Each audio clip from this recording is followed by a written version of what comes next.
China eastern airline flight 5735 29,000 feet के altitude से fly कर रहा था, लेकिन अचानक से ये प्लेन तेजी से वर्टिकली नोज डाइव करते हुए नीचे की ओर गिरने लगा, मानो कोई जानबूझकर इस प्लेन को नीचे गिराने की कोशिश कर रहा हो। देखते ही देखते ये प्लेन विशाल पर्वत की ओर तेजी से बढ़ने लगा और कुछ ही सेकंड्स में हुआ एक बड़ा धमाका। ये प्लेन सीधा एक पहाड़ से जा टकराया। प्लेन के फ्यूल टैंक में आग लग गई और सभी पैसेंजर्स आग की लपटों में गिर गए। प्लेन में सवार 132 लोगों की मौत हो गई। आखिर इतना आधुनिक विमान क्रैश कैसे हुआ? क्या इसमें कोई तकनीकी खराबी थी या किसी ने जानबूझकर इसे क्रैश किया? जानेंगे पूरी कहानी आज के इस वीडियो में।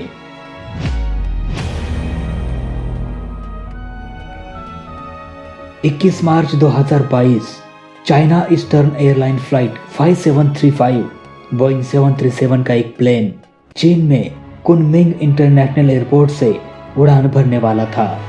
इस प्लेन में 123 पैसेंजर्स और 9 क्रू मेंबर्स सवार थे। इस प्लेन को चीन के ही ग्वांगझू इंटरनेशनल एयरपोर्ट पर लैंड करना था। टेक ऑफ की सारी प्रोसेस को कंप्लीट करते हुए ये प्लेन दोपहर के 1:15 पर टेक ऑफ किया।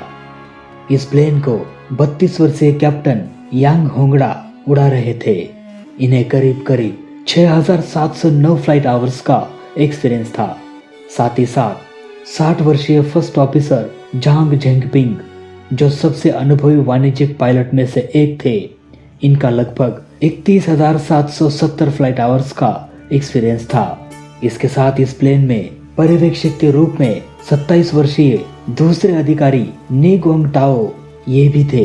इनका लगभग 556 फ्लाइट आवर्स का एक्सपीरियंस था। उड़ान के करीब 1 घंटे बाद ये प्लेन वुझोउ शहर से गुजर रहा था। तभी एटीसी का कनेक्शन प्लेन से टूट गया और देखते ही देखते ये प्लेन 29,000 फीट के एल्टीट्यूड से सीधा 7,400 फीट के एल्टीट्यूड पर पहुंच गया, करीब 1 मिनट के अंदर ही। उसके बाद ये प्लेन फिर से 1200 फीट क्लाइंब किया, लगभग 8,600 फीट के एल्टीट्यूड तक। लेकिन फिर से ये प्लेन नीचे की ओर तेजी से गिरने लगा, कुछ इस तरह। और देखते ही देखते ये प्लेन टेंग काउंटी के पहाड़ी क्षेत्र में क्रैश हुआ। दोस्तों, जब ये प्लेन नोज डाइव करते हुए तेजी से नीचे की ओर आ रहा था, तभी इस प्लेन को किसी ने रिकॉर्ड किया था। इसे आप देख सकते हैं। प्लेन का टकराव इतना जोरदार था कि यह प्लेन लगभग 50,000 टुकड़ों में बट गया। प्लेन में तुरंत ही आग लग गई और देखते ही देखते यह आग चारों ओर फैलने लगी। इस आग में पेड़ पौधों के साथ साथ मरे हुए पैसेंजर्स की बॉडीज भी जलने लगी। प्लेन पहाड़ से टकराते ही जोरदार आवाज सुनाई दिया, मानो कहीं बॉम्ब ब्लास्ट किया हो। कुछ स्थानीय लोग क्रैश पॉइंट की ओर भागने लगे।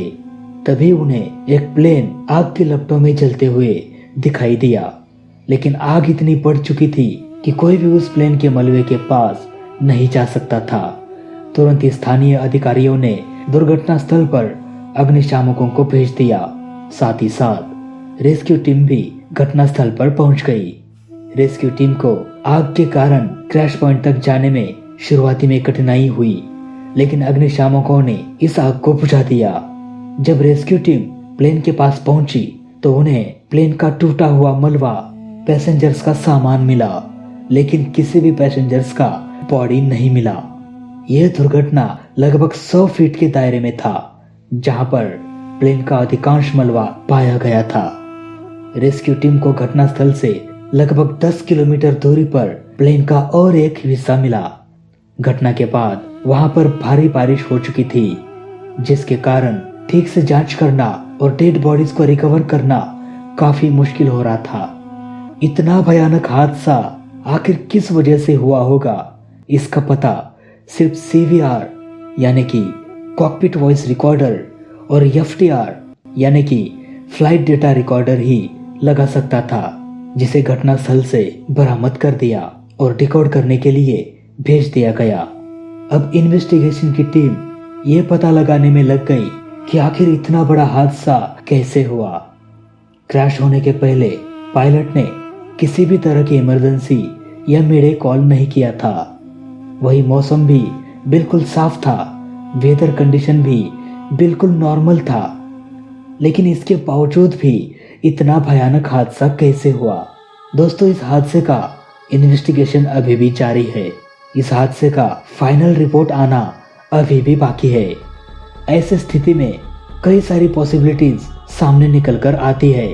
पहली पॉसिबिलिटी ये कि हो सकता है इस प्लेन का स्टेबलाइजर फेल हो चुका होगा या प्लेन में अचानक धमाका हो गया हो, जिसके कारण ये प्लेन ना तो ग्लाइड किया और ना ही फ्लाई किया, सीधा पहाड़ से जा टकराया।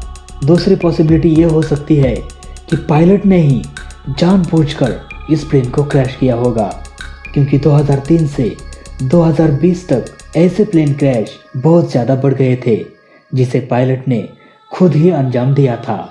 तीसरी पॉसिबिलिटी ये हो सकती है कि किसी ने इस प्लेन को हाईजैक करने की कोशिश किया होगा, जिसमें इस प्लेन में बैठे पायलट को इमरजेंसी डिक्लेयर करने का मौका ही नहीं मिला होगा। वही और एक पॉसिबिलिटी निकल कर आती है जो तेजी से चाइना में फैल रही थी। चाइना के लोगों का यह कहना था कि अमेरिका ने ही इस प्लेन को क्रैश किया होगा, क्योंकि यूक्रेन और रशिया के युद्ध को लेकर चाइना ने कोई भी कदम नहीं उठाया था और इसी के चलते अमेरिका ने जानबूझकर इस प्लेन को क्रैश किया होगा। अब असल में इस प्लेन के साथ क्या हुआ था, इसका खुलासा तो CVR और FTR को डिकोड करने के बाद ही पता चल जाएगा। दोस्तों, जैसे कि मैंने अभी कहा कि इस केस का इन्वेस्टिगेशन अभी भी चल रहा है और फाइनल रिपोर्ट आना अभी बाकी है। मुझे तो ऐसा लगता है कि हो सकता है ये प्लेन हवा में ही क्रैश हुआ होगा। मतलब ये प्लेन पहाड़ को टकराने से पहले ही फ्लाई करते वक्त इसमें ब्लास्ट हुआ होगा, या किसी तकनीकी खराबी के कारण ये प्लेन अचानक इतना नीचे आया होगा जिससे पायलट को इमरजेंसी डिक्लेयर करने का मौका ही नहीं मिला हो। ऐसा सिर्फ मुझे लगता है। प्लेन का दूसरा बड़ा हिस्सा हादसे के करीब 10 किलोमीटर के दूरी पर पड़ा हुआ था, लेकिन ऐसा भी हो सकता है कि ये प्लेन खुद पायलट ने ही क्रैश किया होगा, क्योंकि 2003 से 2020 तक ऐसे प्लेन क्रैश बहुत ज़्यादा बढ़ गए थे, जिसे पायलट ने ही खुद अंजाम दिया था। अब असल में क्या रीज़न था, इसका पता तो फाइनल रिपोर्ट आने के बाद ही हमें पता चल जाएगा। तो फिलहाल आज की वीडियो में बस इतना ही। वीडियो अच्छा लगा तो लाइक करना, बुरा लगा तो डिसलाइक करना और दोनों ही केस में चैनल को सब्सक्राइब जरूर करना। मिलते हैं दोस्तों अगली वीडियो में, तब तक के लिए जय हिंद, वंदे मातरम।